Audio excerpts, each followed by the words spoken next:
What's up, man? Hey. I just realized that I did the same thing like the last time where I left our screen on with our faces instead of the live stream starting soon. That's hilarious. We spent like a minute just doing nothing, like looking at the screen.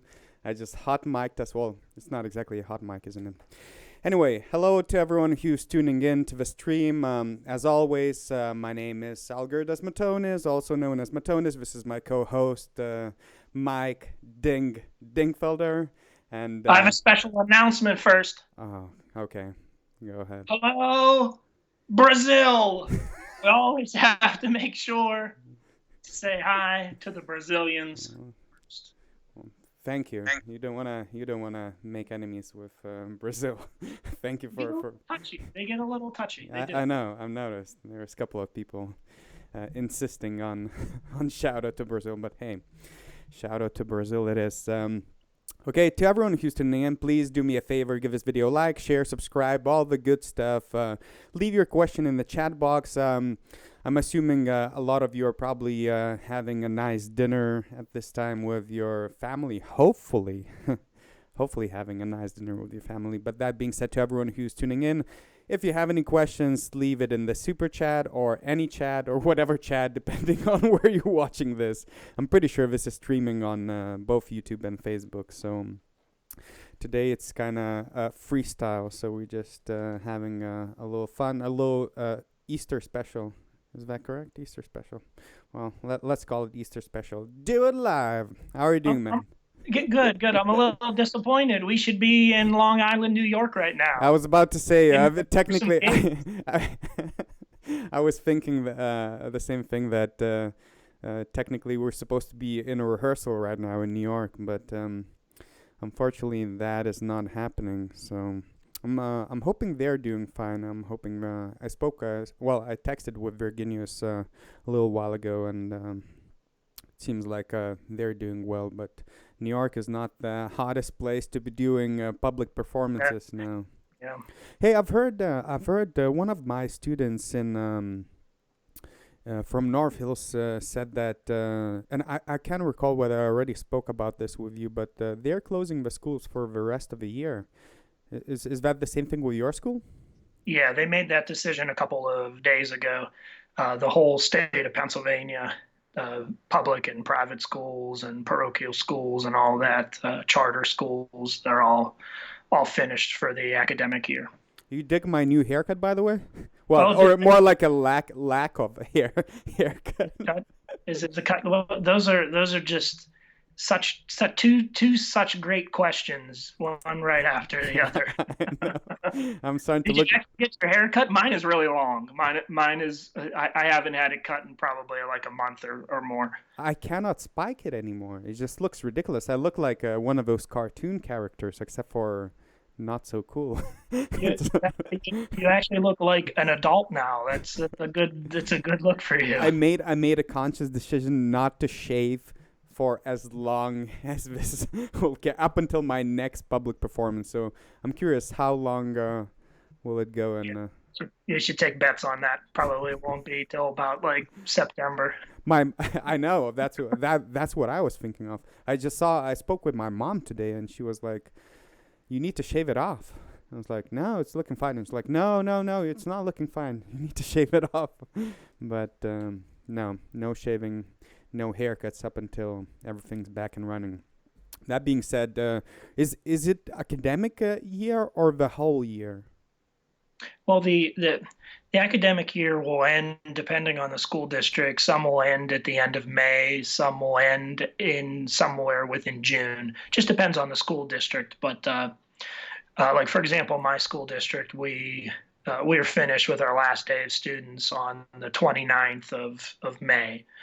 But for like my wife, for example, she'll be going into the month of June, towards the middle of June. So it just all depends on the school district. That's what the sort of the academic year would be considered the whole year, the whole school year. School year always starts around August time and ends around June here in Pennsylvania. It is different for different schools throughout our country too. Some go longer, shorter, and stuff like that. So, but technically, you're still giving some assignments to. Yeah, we're still working. It's just the schools, the actual physical school buildings will be closed, and students won't report to those buildings for the rest of this school year. There'll still be, depending on your school district and whatever your education plan that the school district is putting into place.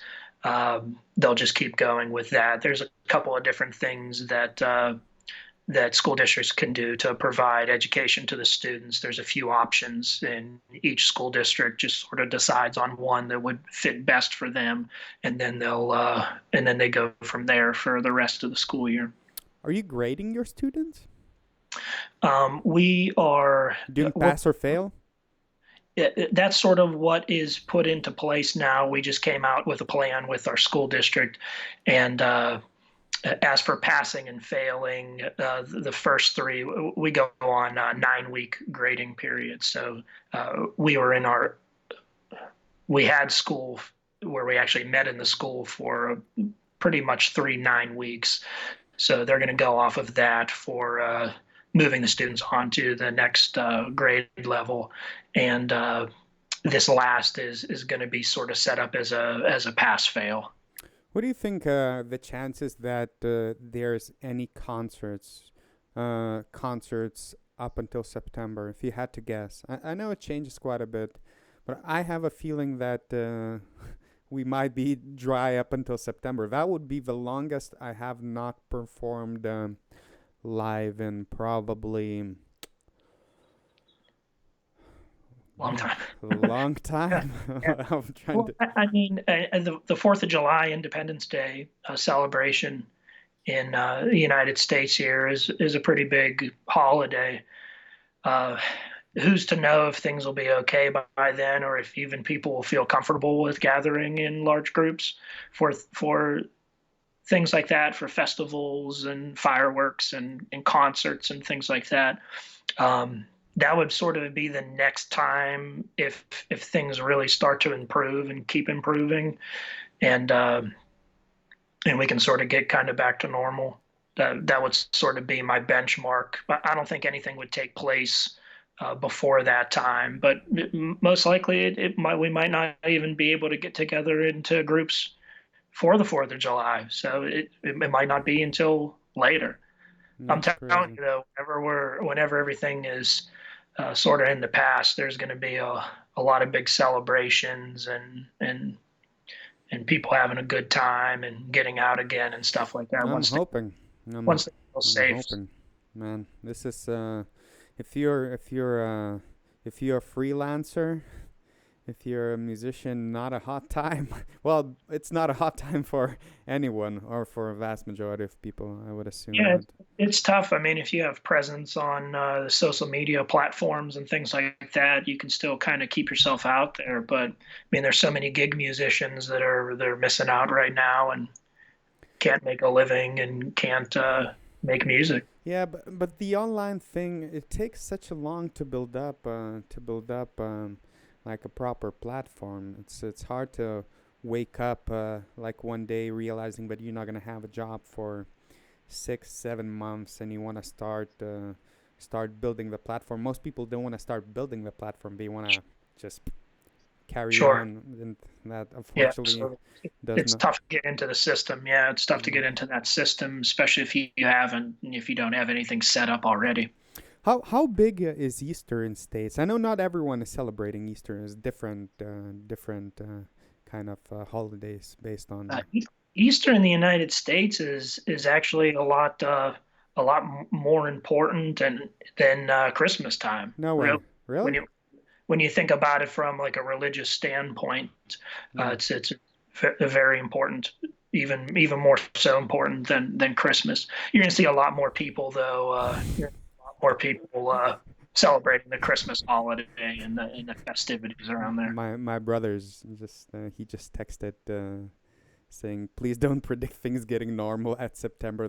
That way I'll never get married." It's Oh, hilarious. that's true. It's I have so many of my friends too are yeah, I uh, know one of them, Marie or Marie, yeah, because Marie. my brother, I was supposed to go visit my parents and go to my brother's wedding for the 16th of May, and I need to still figure out what's happening with my tickets because if I was a betting man, I would say there's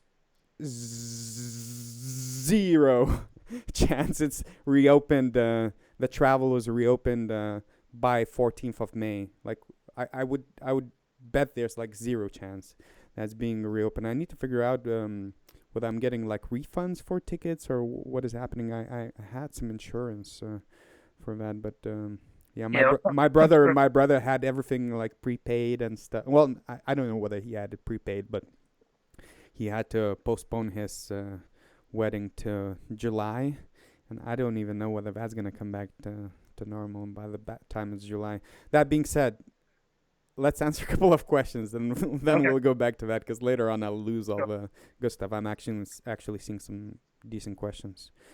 Sure. Okay. All right, two questions. How would I best prepare for audition? I like this one. And then when you guys get music in River City, is it usually in treble, and do you just read it in treble instead of changing it to bass? Oh my God, that's the most. Is that two most frequent question? Clef and range thing. It's that treble clef seems to be shocking people. That, Yeah, that it's not even the brass band thing. It's military bands everywhere. You get two clefs. Euphonium player, two clefs every single time. I'm gonna answer those two questions really quick, and then I'll let you talk for a little while. First question, practice. Second question, yes. Practice. I thought you were gonna say practice. Okay. How would you prepare for audition? So first of all, figure out what the audition requirements would be. So normally, obviously, set pieces, excerpts. Well, depending what kind of audition, I would assume we're talking about band audition. So most likely some sort of if it's a military audition, there's a whole new set of requirements because there's probably going to be some sort of physical testing and all that kind of good stuff, health testing and age requirements, all kinds of additional requirements. But from a musical standpoint, well, obviously you're gonna have some sort of excerpts. I think military bands, they have official excerpt books and stuff like that. So get those down as well as you possibly could, and making sure that sight reading is on point. I would be shocked if there's a big band. When you did military band audition, did they ask you to do sight reading? Did you get to the part where you had to? No, I just went through the first round, and it was just a handful of excerpts that we had to prepare. There was like a big old list of the ones that they would choose from, and they just picked a handful of those, and then went on to the next rounds. But eventually, you do go to sight reading. I don't think it's. Yeah, I'm sure they would have some portion of that. I mean, that's always a good gauge of the level of the musician. I mean, you could prepare a piece and spend forever on that and get it sound pretty good, but what are your true musical abilities? And nothing really shows that more so than sight reading. Because I remember when we did the auditions for River City, side reading was a part of the final round as well.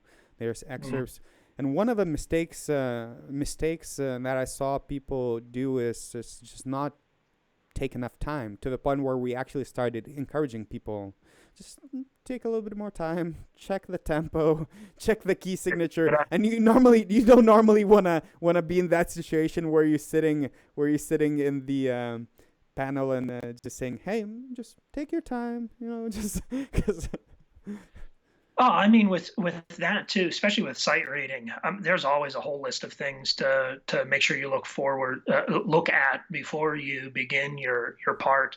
I mean, I always look, of course, those important directions, like look what clef that they're giving to you. Look at the key signature of it. I even look for the range of what you have to play. What's your highest sound? What's your lowest sound? Just in case there might be something that jumps out at you and sort of shocks you a little bit with how high or how low it is. It's always good to be prepared with that. I think about common rhythmic patterns, and I try to narrow all those things down within about a minute, and then I feel a lot more comfortable playing that sight reading. I mean, there's so much I think about and get my mind geared up for before I actually sight read. I never just go into it blind. I'm always analyzing things quite a bit and quite quickly before I actually play. Yeah, for me, and because you get to hear me warm up all the time. You get to hear me go through like literally almost every scale there is. It's always major scales, minor scales, harmonic minor scales, melodic minor scales, whole tone scales. I started playing a bunch of blues scales. I could not attribute more important factor than playing scales towards the side reading. You end up seeing patterns. That's what I end up seeing. I end up seeing arpeggio, scales, patterns, and that's the key to the side reading. But outside of that, just make sure you take a little bit of time. Check the tempo. Make sure that if the number is not written out, that you understand what's the difference between adagio and allegro, if there's a tempo marking like that. Also, check the key signature. Just look it through. Make sure there's no da capo or like all the good stuff. Make sure the road map. You call it the road map. Make sure you know where the piece is going and what you have to do. To get back to the original question of that poster, if they're talking about, say, for example, a college audition, I'm not sure if they're talking about a professional audition, but for those people that might be preparing for college pieces, scales are really important. I'm sure you'll have to play some of them through your audition process. Sight reading, like we spoke about before. But even with your prepared selections, I always like to say to my students is prepare a couple of pieces that really show your strength. I mean, you want to go in there for your auditions and you really want to wow the judging panel who's listening to you for the school that you're trying to get into. So really try to play up your strengths, whatever your strengths may be, and just try to pick pieces that represent how good you are and what your strengths are as a musician.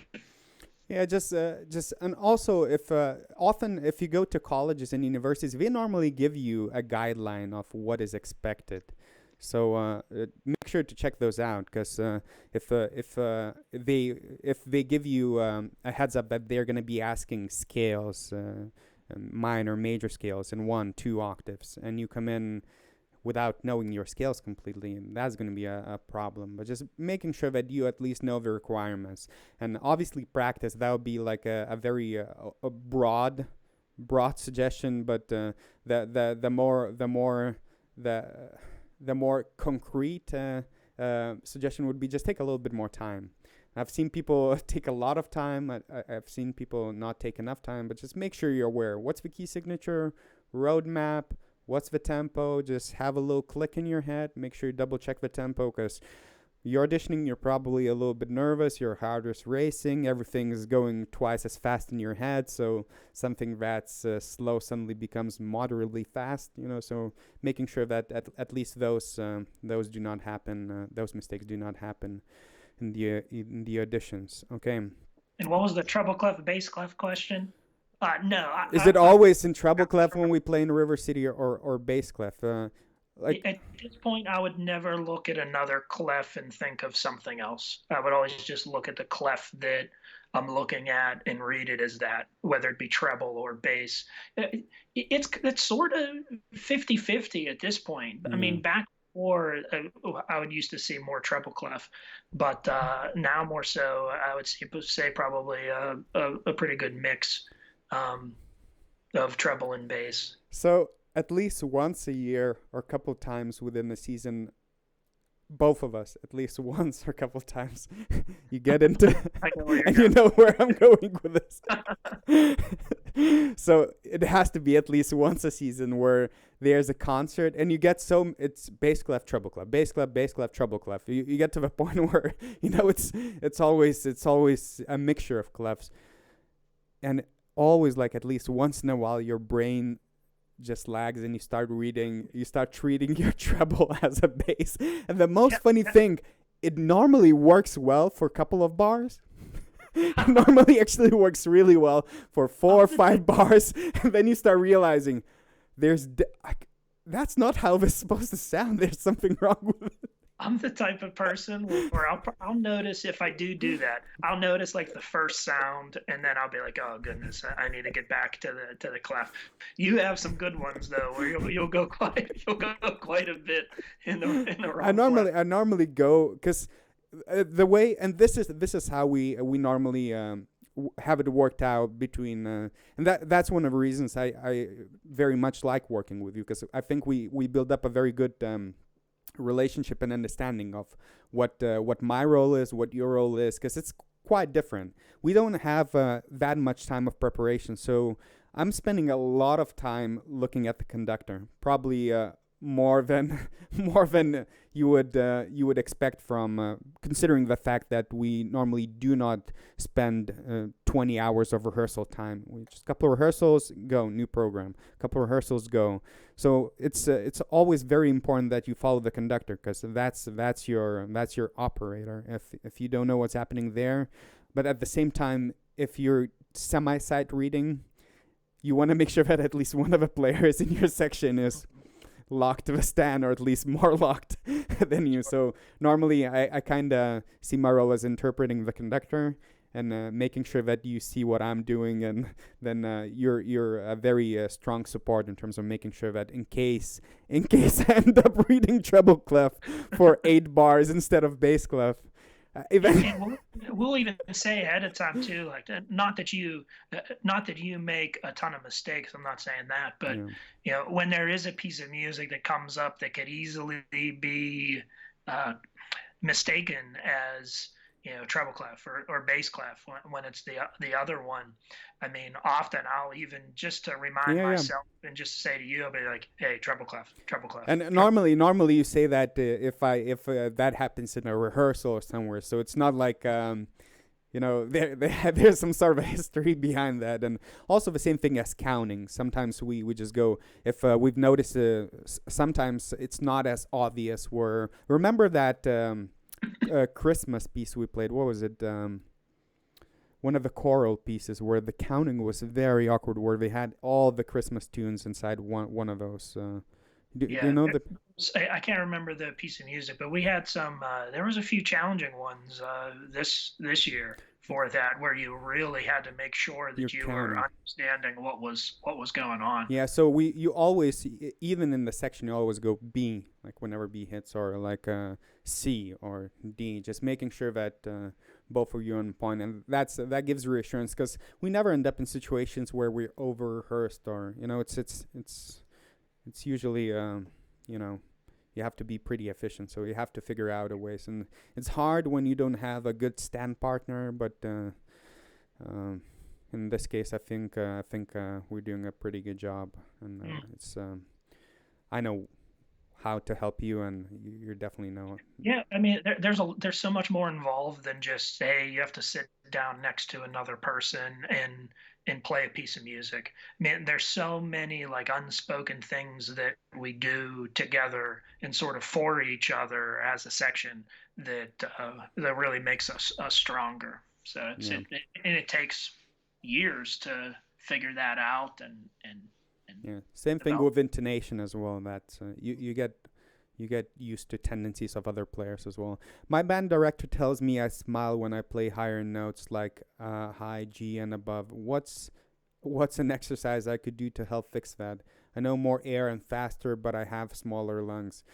Okay, so forget about the lung capacity just for now. If you're smiling, now the problem with that, the bottom lip slips under the top lip, like that when you smile. That's normally why a lot of band directors and brass players tell you not to smile.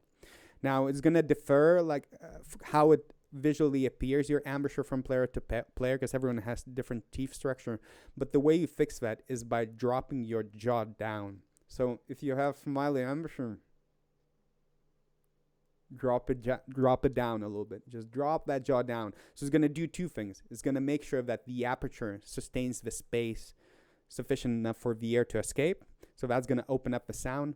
Also, it's going to remove that smiley embouchure, although the visual thing is not what concerns me most. Normally, the smiley embouchure, usually when I see somebody with a very smiley embouchure, usually the sound is very thin and kind of cramped. It's usually because the space between the lips is very smaller. So practicing exercises like lip bending, false tones, and a bunch of slurs going downwards where you start, for example, B flat, F, B flat, going ooh, making sure that you drop your jaw, thinking of vowels ah, or oo. So think of those vowels. Anything you'd like to add to this? It depends too on the person. I mean, there's always going to be a sort of natural slight smiling and upward movement of the lips, especially when you're getting up into higher sounds and things like that. So, I mean, you're going to see it a little bit. It'd be nice to actually see this person and see like how extreme the smiling is taking place. Okay.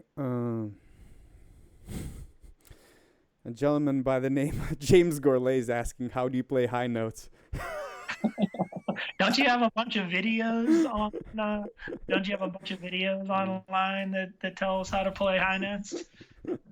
Yeah, that's a running joke. I remember I used to do. I don't think you get enough high notes Yeah. in the music. I don't think. Good. Me neither. Me neither. So, but I appreciate the question. Yeah. How do you play high notes? That's funny. Hi, James. So, okay. Do you have any guitarist in your band? If so, do requirements differ from guitarists and brass players? Again, as you probably know, just considering my options. That's my brother again. He plays guitar as a hobby. But Yeah, I mean, sometimes we'll have guitars, especially if we're doing a big band show. We'll have like a string bass there, and we might have a guitar player from time to time to fill in more of a rhythm section. That's jazz. Normally, jazz. Yep. Jazz stuff. We get a keyboard player to replicate some of the guitar parts often. So.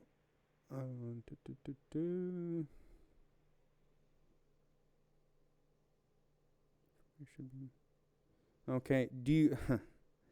Okay.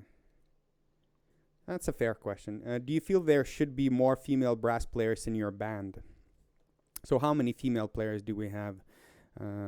We've got in terms of regular players, Abby and Samantha, and then another Abby, Navila. Who else?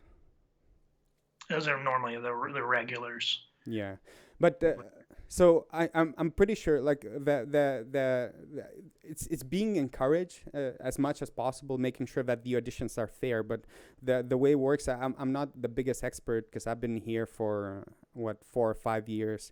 But the auditions are open to everyone, and it's hard to like. I would like to see more female brass players, but I just don't. Like, what's your intake on that? Like, okay, yeah, sure. I mean, when you look at it at face value, I mean, men and women, population-wise, it's pretty much 50-50. But whenever you see a lot of orchestras and professional groups and things like that, especially when it comes to brass players, it's not that percentage. I mean, it's not the same percentage as there would be, 50-50 human race, men and women. But I think one of the issues, especially back in the day, and I think we're seeing it now because there's older people now that are in those positions in orchestras and things like that. But there was a time where whenever a child was learning an instrument, there would be directors who would say, "Oh, you are a boy, you're going to play the drums, and you should play the trumpet," or things like that. And then they would steer the girls to the woodwind instruments like flute and clarinet. And for a good long time, you would hardly see any boys playing flute and clarinet at this point. There would be like all girls. But for for my school district and things like that, especially my grades, I have a lot more girls that are. I think the percentages of girls and boys in the band. I think I have more female students than male students, and I don't see much more of that. Hey, I'm a girl, so I have to play the clarinet or the flute. So there's a lot more that are like playing trombone and getting into the other brass instruments, and that's a good thing. So do you think that's more of a issue that should be solved in schools, or is it something to do with you? Because as far as I'm aware, and again, I'm not like the expert on the auditions, but the auditions normally you have a screen audition, so you get candidate 1, 2, 3, 4, 5, so you don't see a candidate. So my only concern is with the auditions that everyone gets a fair shot. You're female, you're male, whoever you are, you're supposed to get a fair shot at it. So and it's supposed to be open to everyone, whether you're a female or a male. So how do you fix this problem? You're a school teacher, so do you see that tendency still that brass players are predominantly male players or? No, I don't. Like I said, I see a lot more of a different mix where. Back before you might not see many girls in the percussion section. Now there's females that play in there. I have some really good female drummers and things like that. The one thing though you have to think about though is you can't force a person to. You shouldn't force a person to play one instrument over another. Like if you're a girl and you really want to play the trumpet and you feel like you're successful with that, play the trumpet. If you're a girl and you really want to play the flute, then play the flute. If you're a boy and you want to play the flute, play the flute. Or if you want to play the drums, if you're a guy, play the drums. You should go with the instrument that speaks the most to you and that you have the most fun with, no matter what your gender is. Yeah, because I've heard this. I've been asked this question before, and I normally try to avoid it just because I don't know whether I have a good answer for it. Like my answer is always just make sure everyone gets a fair shot. That's the way I look at it. And I don't know what would be the solution. So what would be the solution to making sure that is being represented more equally? It's not that I wish to see everyone equally represented. I just don't know how to solve that problem. Like Yeah.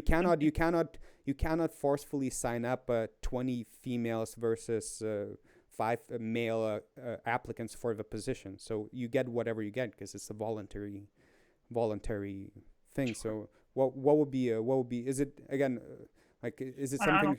I don't know. I mean, just like you said, I don't know what the solution would be to that.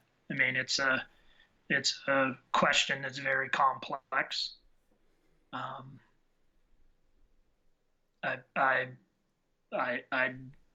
I don't know. I don't know either. You know, Yeah, because you just like to see. I mean, I see a lot more females participating in music and things like that more, and that's encouraging. Um, so our for example, that's River City, yeah, the most recent member is actually a female. Our newest member is Abby the most recent member.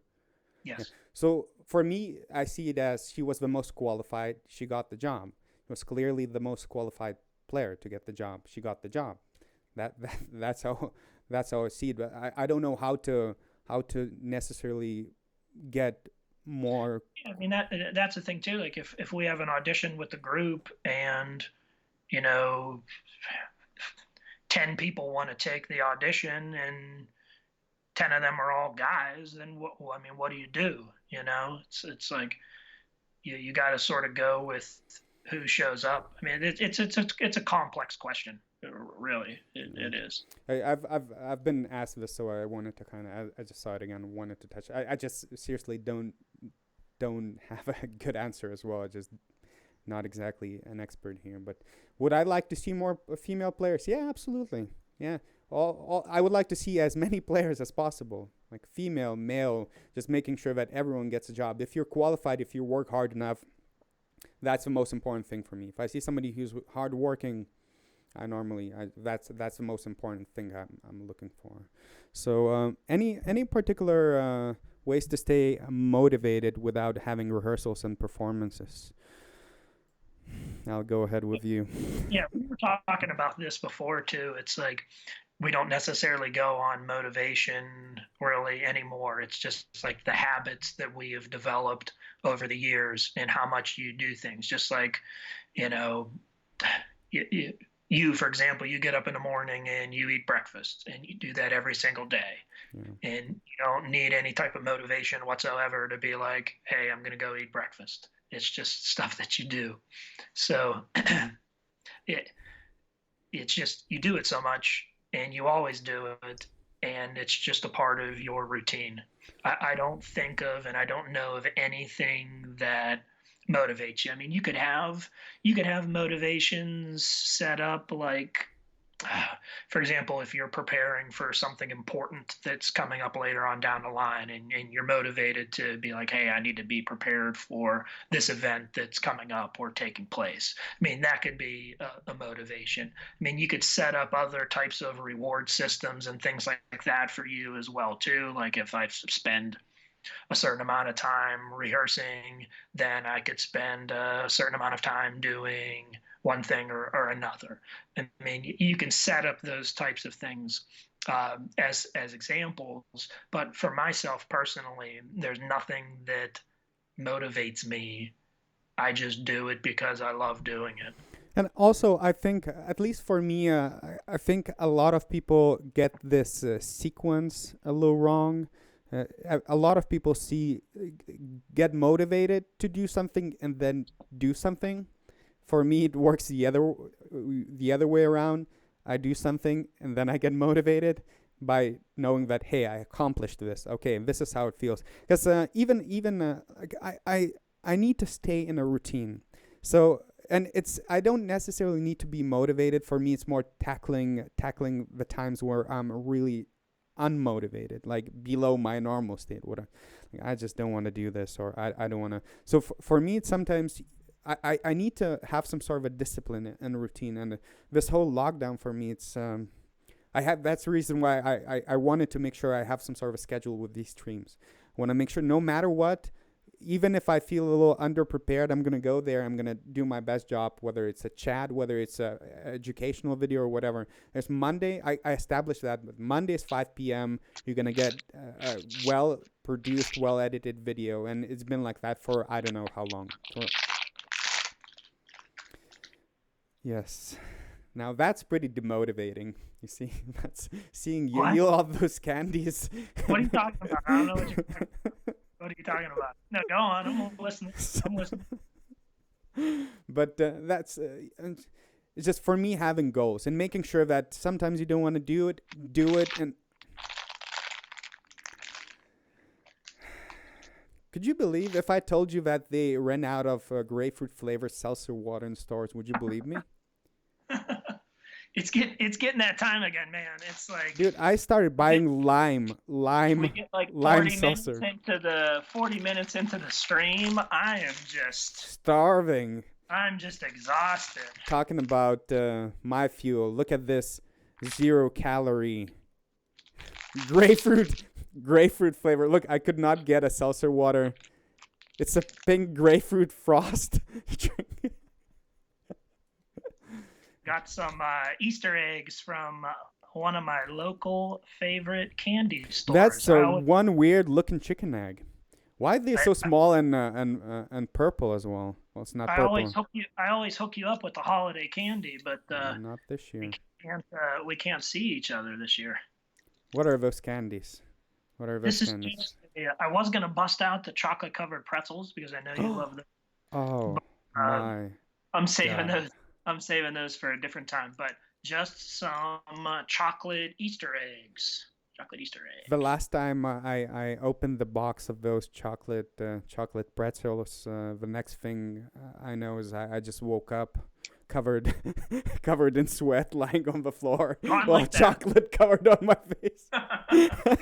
Pretzel crumbs everywhere in an empty box. Whenever I open a cookie box, I just black out. And next thing I wake up and my face is covered with chocolate. And the cookies are gone. Somebody just comes in and steals them. I don't even know what's happening. No, I'm pretty sure you eat them. No, go ahead. Finish up your question. I know we were getting about 40 minutes in, and that's all I can really stand until I need like a little bit of energy. So go ahead. Finish your thought. With motivation, this is what I would suggest. And it will vary from person to person. Don't base your luck and your workload and your capacity and your on motivation. Comes and goes. So that's I don't find it a sustainable state to rely on consistent basis. When I'm really motivated, I get more things done. I get them done with better quality while having better time. That being said, it's sometimes you're just not motivated, and you make sure there's certain things I never break. There's a rule, the practice rule. I'm going to get that certain amount of practice done no matter what. I might be feeling poorly. I might have a headache. I'm getting that in no matter what. I'm 1 a.m. I got back from a concert. I did not play the routine. I'm going to play that routine. Like I don't care. And there's no negotiations. As soon as you start negotiating, then it opens up a door to, so there are certain things with playing and I just don't negotiate. You get into the habit, it becomes much easier. So that's how I approach it. And in terms of motivation, I don't know. I'm hoping that these videos help some people. Especially it's hard to get motivated if you don't know what you're doing or like how to approach it. That's one of the reasons why I'm doing a lot of materials, making sure that people know how to do that. So, okay, Coke or Pepsi? So it's a very important question I wanted to address. Did someone really ask that? Yes. Really hopefully that answers your question. So, by the way, it's very different between European Coke and Pepsi and American. When I was in Europe, Pepsi all day, just much better. In USA, I just find that Pepsi is not that good. I just went with Coke. I just find that Coke is better. So, any preferences on that? Oh yeah, for sure. For sure. For sure. I'm a huge Mountain Dew fan, Oh just man, like there you we call it go. like green sludge or reactor Reactor. It's because it's made in nuclear plants. for The Simpsons. But uh, Mountain Dew is a Pepsi Cola brand, and I love Mountain Dew. But I'm actually not a big fan of Pepsi. I love drinking a Coke a lot more than drinking Pepsi, even though I love Mountain Dew though. Diet or regular? I never drink diet stuff Oh, ever, oh no. ever, ever, Oh no. forever. Oh no. It's not good for you. Diet all day long. Diet all day long. What is your? Do you remember your first music teacher? I remember my first music teacher for sure. I remember it very I well. remember my first music teacher. Oh, I loved him so much. He's still alive, but I loved him so much as a teacher. His name was Mike Spagnolo.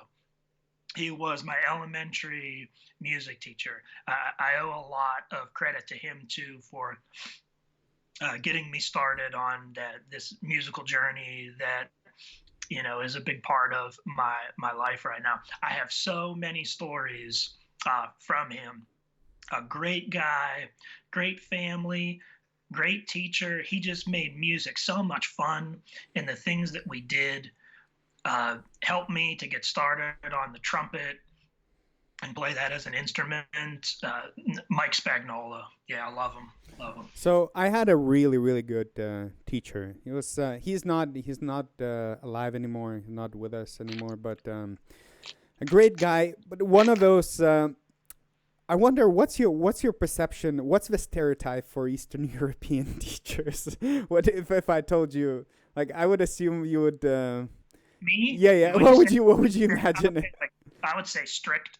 Yeah, yeah. So it's a very stereotypical what you would probably imagine from super strict guy, serious, also has jokes a little bit, but then goes to like from joke to serious and like switch like that. But I remember he was not one of the things not messing around at all. We were there was a lot of applicants, not a lot of them were accepted. We were tested our natural rhythm ability, so whether we can remember certain rhythms, our ability to recognize the pitch.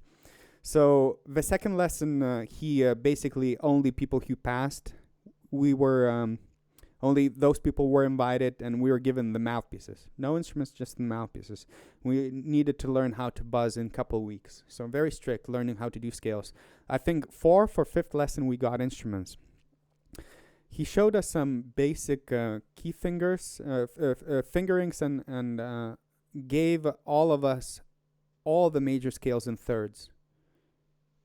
Remember, this is like that first or second lesson you're familiarizing yourself with an instrument. So he gave us all the major scales in thirds and said, basically told us that whoever cannot play all of those scales by the next week, you're out. So so I went back home, and we lived in the capital city back then. So everyone lives in these big apartment buildings. I practiced those scales so much.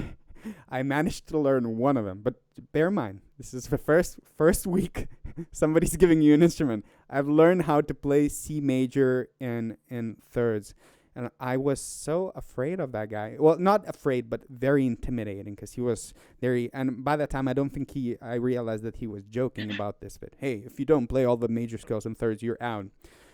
And I managed to learn the C major, like properly in thirds within my first week off, And I came back almost, I remember the next lesson I came back before I was trying, because I was a little bit embarrassed in front of other kids. So before the lesson, I kind of found the moment where he's kind of by himself. I said, Mr. Teacher, I said, and I remember I was almost like teary because I was like so nervous. I was like, I practiced so hard, but I only learned one of those. And he was, you learned one of those? Okay, play it to me. It was always like super serious. And I played it to me, and I played it to him, and then he kind of liked me. So I was, but yeah. If I could share a quick funny story about Mr. Spagnolo. This had to have been about maybe first or second grade. He had this box that was in his room. It was like a big wooden like chest, if you want to think of it like that. And he would always tell us that he had a pet snake. that was in this box. So every music class, every so often, not every music class, but every couple of weeks, he would go and he would be like, "Oh, let me check on the snake that I have in my box to see how he's doing." So he would go in and then he would open it up, and you would hear like this rattlesnake in the box, and everyone was like, "Oh my goodness, he has a rattlesnake for a pet in that box." And throughout the whole entire year, he was telling us about the snake, and we would hear the snake. He would never show it to us. And then one day, he said he was going to show us the snake that he had. So he reaches in, and then you start to hear the rattle of the rattlesnake. And all of a sudden, he lifts the lid up really far, and then jumps out at the class with a maraca in his hand, and he's shaking. And everyone was like, "Ah!" And then we realized that it was a maraca. It was funny and scary. The teacher I had would have probably pulled out the real rattlesnake and just used it as a no, but he was a great guy. My first teacher was and this is a story you see often with players who eventually make it, that they normally had their first teacher being a big motivator and a figure to look up to. So throughout my whole entire schooling, no matter what, private teacher, my classroom teachers throughout elementary school, middle school, high school, college, private instructors, I've had such motivating experiences from all of them. I can't thank all of them enough for what they did for me. I had some good teachers as well when I was a kid. Your mom is saying that she's gonna get me more pretzel soon. So that's funny. And by the way, talking, because this is kind of Easter chat. So by the way, I always call your I don't know whether I ever told you that, but I always call your mom number 2. So like I say, mom number 2. So for those and it's since it's a Easter holiday, and I guess this is not Thanksgiving, but there's something to be grateful. So for those who don't know, like Mike is my best friend in the United States. So we, as you notice, we keep a close relationship. But all the since most of you have figured by now that I'm not from the United States, so all the holidays and stuff, his mom would invite me and Birute to have dinners and stuff like that. So that's why I call your mom mom number 2. They always brings us like chocolate pretzels and stuff like that. So that's one of the things I miss. I was Virginius is tuning in, by the way. So he's saying Happy Easter, guys. Miss you here in New York City. I wish we were in New York City right now. I was actually thinking about bringing Birute this time. Maybe spend a couple of extra days, because we normally go there, rehearse, play, and back off. I figured the weather is going to be slightly nicer, so we're going to go grab some nice pizza, figure something out. Yeah, I'm not deathly sick this holiday like I was for Christmas time. Oh yeah. You're not doing all that well, but it's a shame. I wish we had this going on. It's kind of fun. I really appreciate that trip as well. It's a lot of fun. It's traveling, just chatting. It's very different playing environment than brass band. It's organs but hopefully everyone's in New York doing well. Like I don't know whether this is correct information or not. It's hard to track by now, but I'm hearing that at least it's starting to level up. So hopefully everyone's gonna be safe and well and back to normal as soon as possible. So yep. Okay, more questions. Okay, do you guys wish you started playing earlier? Also, what type Mountain Dew? Baja Blast original? I don't even know what's that. Pizza Hut or Domino's, Adidas or Nike. So I don't know if I wished I would have started earlier playing an instrument. I mean, I think I started when I was 8 or 7. Right. Like you cannot even start earlier. Yeah, we started so young. Like I started whenever I was 10, and I think that was a decent time developmentally to begin to play an instrument. I mean, you can only do so much so young, I mean, you see examples of younger kids that are playing violin or piano and things like that. But your gums, you're gonna start bleeding your gums out if You know, with brass players. I don't ever regret when I started and what age and things like that. I didn't even switch to the instrument that I play right now until I was 14. So, I mean, it's just a process of that sort of thing. Original Mountain Dew. Sometimes I'll do the Mountain Dew that has the real sugar, the throwback Mountain Dew, but most of the time I don't get fancy with all those extra colors and flavors and things like that. Regular is good for me. Pizza Hut or Domino's? Me, Pizza Hut or Domino's? Yeah. Oh, I like different things for different reasons. If I had to pick one as my go-to of a pizza place, we have so many great pizza places in the Pittsburgh area. You don't like Pittsburgh pizza, but we have so many good. My high school band director was actually a pizza shop owner as well in my town. Nice side gig. He has like his family and stuff like that passed down. Was he also the owner of a cafeteria in the school? No, that would be hilarious. Guess what, kids? We're having pizza for lunch today. But I mean, I would rather choose some of those other independent ones over like a national chain. But if I had to pick one, I'd pick Pizza Hut. Yeah, talking about pizza, New York pizza. Probably the best pizza I've tried in the States. They have real stuff. I'm normally not a big fan of the cheesy, thick crust stuff, but New York has some legit stuff. Obviously, probably a well-known fact that New York is a good pizza place. But get to your. Do you wish you would have started early in your Mountain Dew that you like? I don't even know. I don't wish I started earlier. The only thing I wish I did is practice smarter. So I used to read these articles that somebody and I don't think they're true, or maybe true, I don't know. Like, but I used to always ask that try and get in touch with all the best students. This is when I was a teenager, like 12, 13, 14. Try to get in touch with all the top students across the world. So I would browse all the best universities and see the student list and try to email them. Most of them would not reply, but once in a while they would reply, oh, I practice 4 hours a day. Okay, if you practice 4 hours a day, I'm going to practice 5 hours a day. And one time I read this article that Christian Limberg, one of my favorite all-time brass musicians, he was practicing like 7 hours. I think I was 14. So I was, okay, all I need to do is practice 8 hours a day and I'll be fine.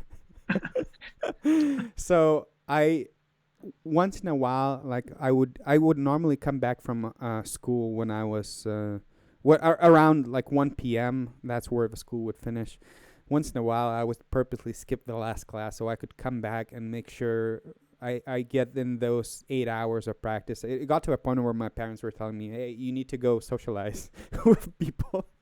But I religiously thought that was a good idea. I had this routine where like do an hour of breathing, hour of long tones, hour of like single tongue, hour of double tongue, hour of flexibility, hour of like some ridiculous stuff, to the point where I build up these scars. Now it's gone. I never thought it would be gone, but I used to have this big scar under my nose, this like red scar in my nose from the mouthpiece rubbing so much and building scar tissue. But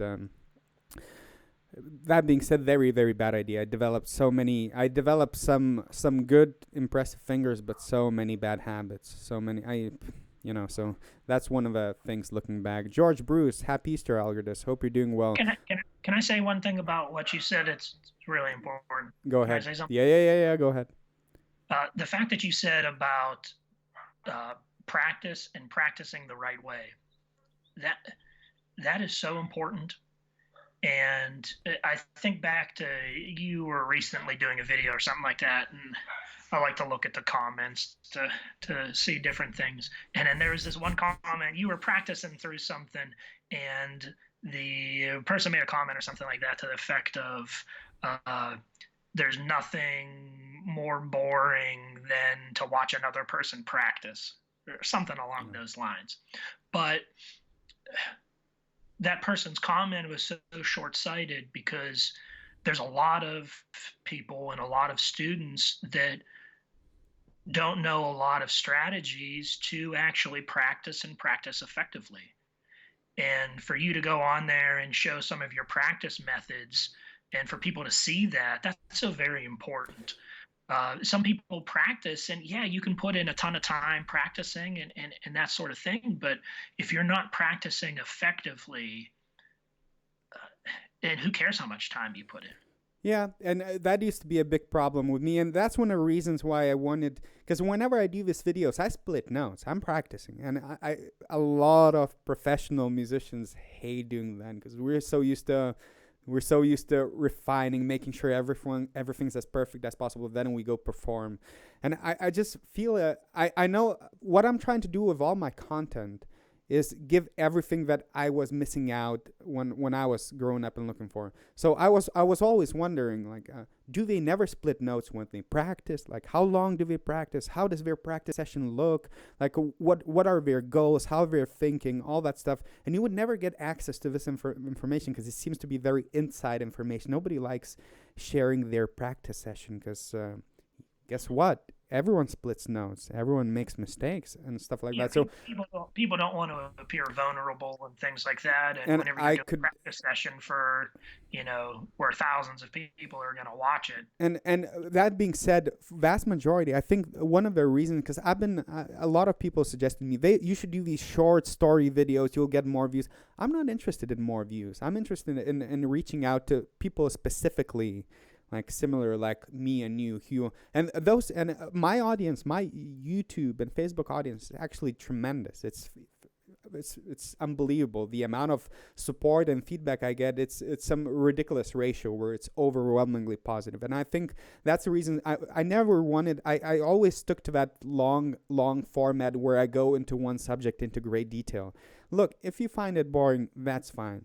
That's fine, and I have no issue with that. Fair criticism. It's but look, that's the information. That's the key information. That's the most important stuff that you're not gonna find a lot on available for free. It's making sure that and all the details and how you break things down.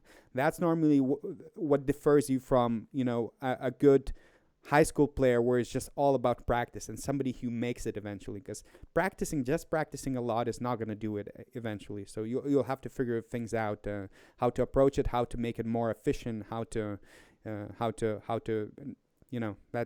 that's normally what is happening in the practice room. So I'm seeing some people from UK. So George Bruce was one of my colleagues when I was studying at RNCM. One of the euphonium players, was really, he was slightly younger, a couple of years younger, but I remember had a really pretty sound. So whenever you get a freshman, I think I was in third year, you'd always look who's the best freshman. So he came in and he had like a really great natural sound, but he's basically sending some Happy Easter to us from UK. So okay. Well, we'll answer a couple more questions. And okay. Do you play video games? It seems like all the questions are coming. Let me just double check. Alex, I like this guy. He's Alex. Where are you from, Alex? Put it in the chat. I'm just curious. Where are you from?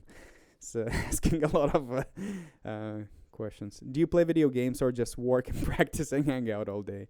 If you do play video games. He wants to play video games. So let me just quickly address that. And I used to play some video games, and I try to avoid that as much as possible. Not because it's not fun, or it could be beneficial in terms of developing certain sharpness or ability to think. I'm not a big fan of that, but particularly in my case, I have a very obsessive personality. So the same thing. I try to avoid Netflix, because if I'm gonna see a series and I'm gonna like an episode, I'm gonna have to just binge watch. So the same thing with games. I try to use this to my benefit as much as possible. So whenever I know that I have these obsessive qualities. So I try to put them into video editing, into video recording, audio recording, practicing, exercising, all the good stuff. So I stay away from things like smoking, drinking, because I have a seriously big time obsessive personality. Whatever I do, I have to just do it to the fullest. That's always been my biggest upside and downside. So not many games, but that being said, I used to love Elder Scrolls. You familiar with that? I've heard of it before, but I've never played it. So two of my favorite all-time games were I liked Elder Scrolls Morrowind, Elder Scrolls Oblivion, and Elder Scrolls Skyrim. Those are 3 games I played, but not in the last decade. I don't think I played video games in a long time. Although that being said, today I was looking at some game storylines like on YouTube, and I was like, maybe I should install a video game. It's like, no, that's not a good idea. Go back to go back to writing and arranging and all that stuff. You play video games? It's not normally, but there's just no time. You're just so busy with other things and life and stuff at the house and stuff with work and school and the music career and things like that. And you like literally do not have a single second. I find myself sometimes more in the summertime when I don't have when things are dying down a little bit. Maybe I'll get into a little something. I've been buying over the past little bit those like retro consoles that have come out, like the Nintendo Classic and the PlayStation Classic and stuff like that, where they have some of the top games of whenever I was a young kid, and I played a lot more video games. So just to get back into those old games that I love. I've been playing just a tiny bit over this past couple weeks, maybe just like a half an hour worth of getting back into Resident Evil on the original PlayStation. That was like one of my all-time favorite like series. I'm kind of waiting for the new PlayStation 5 to come out. I might be interested in maybe picking one of those up, but I'm sure I'll buy one and then it'll just sit there forever and I'll hardly ever play it. What are those? Are those joysticks? What is that? What is that thing? That's not a joystick. That thing. A controller. People would call it a controller. Never hold one. Never hold one in my hands. Like seriously, never, ever once. Do it with you move it with your mind? No, or a something PC. like A PC. We used to have these old yeah. Sega things, I guess, where you shoot ducks. Have you ever played that game, Shoot Ducks? No? No? Yeah, it's called Duck Hunt. Something like it's for the Nintendo. something like that, but not a Nintendo. I don't know. I feel like if I'm gonna start playing, I'm afraid it's not like I'm just afraid I'm not gonna be good with moderation. We always have these jokes. Now Mike is a little bit more familiar with my inability to moderate things like chocolate and stuff like that. But I try to use it as much as possible to my benefit. So whenever like I'm okay getting if I start editing like a complicated video and it takes like 12 hours, I just get to the point where I'm gonna finish that. Like I have to finish that, you know. So and sometimes I end up sitting editing stuff for like 12 hours straight or 10 hours straight. So I try to at least squeeze out some benefit from. I don't know whether that's a good quality or not. I guess a combination of both, but. Okay, we'll answer one more question.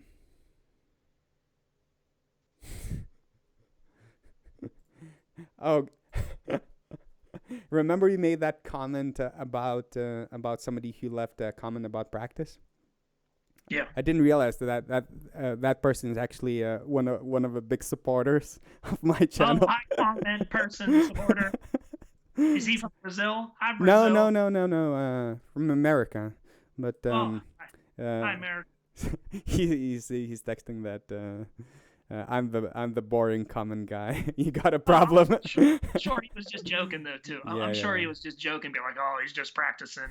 There's nothing more realize. boring than that. But through that joke comment, I mean, there's a lot to gain from watching a practice session. There really is so much. Yeah, so but he's a great guy. He's been supporting the channel for multiple years now. One of the bigger supporters. So yeah, but okay, let's find one more question and we'll wrap this up. Hopefully everyone's gonna have are you going to you're not going to your mom's and I think you're trying to stay indoors. No, I'm sticking with the house here with my wife, and we'll just try to have a meal together. Gonna actually try to cook a ham. I've never cooked a ham in my life, but now or never. I might drive over to my mom's and just drive by outside and just say hello to her and happy Easter and stuff like that, just to be somewhat close to her. I don't want to get up too close and run the risk of anything like that. But I'll probably hop in there just to check on her and see how she's doing, and I'm gonna either shoot your mom a text message tomorrow, or give her a call. Very, very nice lady. One of my favorite people in the United States. We always go to movies. I always tell Mike to bring his mom if we go to movies. I like her a lot. A very nice lady. Okay, one more question, and hopefully it's good that we had time to catch up a little bit, because we don't get to play anymore together. Yeah. Okay.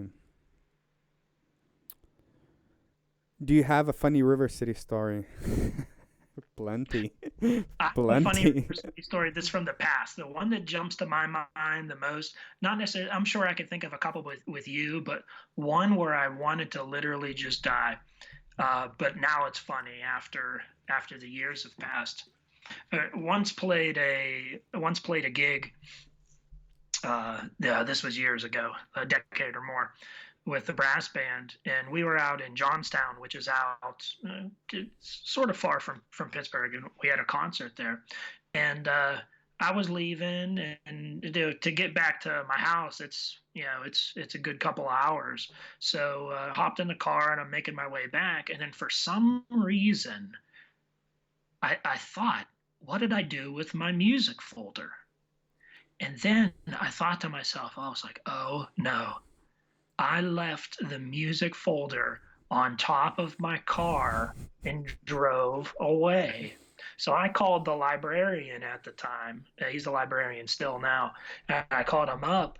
His name's Jeff. And I was like, Jeff, I left my book on the roof of my car. I don't know what to do. And he was like, Mike, relax. We picked it up off of the side of the road. He was with another player driving back home, and the other player was like, it looks like one of the musicians just got upset and just threw their music out their car and drove away. And then they realized that it was music, so they pulled over, they picked up all of my music. And then when I got the music back the next time, you see like tire tracks all across the music as they're trying to read it. It was so scary when it first happened, but now I think back, it's just such a funny story. Because when I came to River City, you were not there at that time, and people kept on telling me the story, and I didn't know who you were. And only this year I realized it was you who managed to leave the music on the. Because I knew about the story for a long time. I never knew it was you. They were like, oh, we used to have this player in the band. Once he just left the music on his. But the funny shtick with me is always the valves. So at least on 2 occasions, my valve guides broke during the solo when I was playing a solo in front of the band. So this one time, well, again, it wasn't funny at that time. Now looking back at it, it's kind of funny. But one time, Lance was still in the band, and I had to grab his horn. But I remember there was this time where we were playing together, and I was playing, believe me, if you're all those endearing young charms, one of those air vary type of pieces, and it starts with this cadenza on mid or high F, mid F, where you just very but you start at like a very strong concert F. I'm pressing the wrong fingers open. Anyway, so I take a big breath.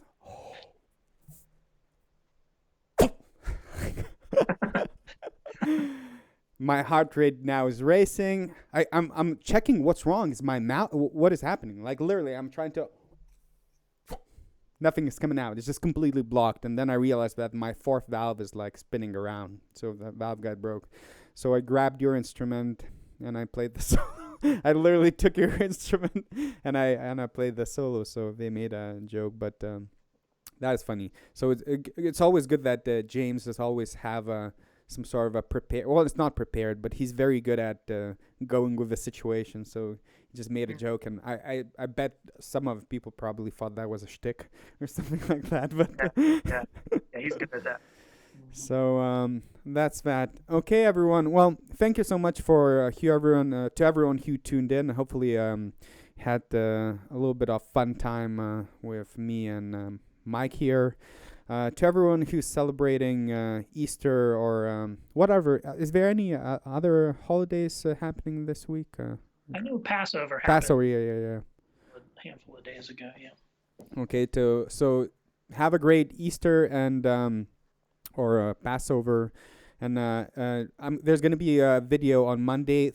Wednesday, I'm gonna be streaming an educational video, so I'm thinking either tongue or break down another piece. So it's gonna be same time, and hopefully we can schedule one of these on next Saturday. So thank you so much to everyone who's tuned in, and don't forget to give this video a like, subscribe, share, leave a comment whether you're watching this live or not, and we will see you in the Happy upcoming holidays, videos. everyone. Happy Happy holidays, holidays. everyone. Take care. Bye bye.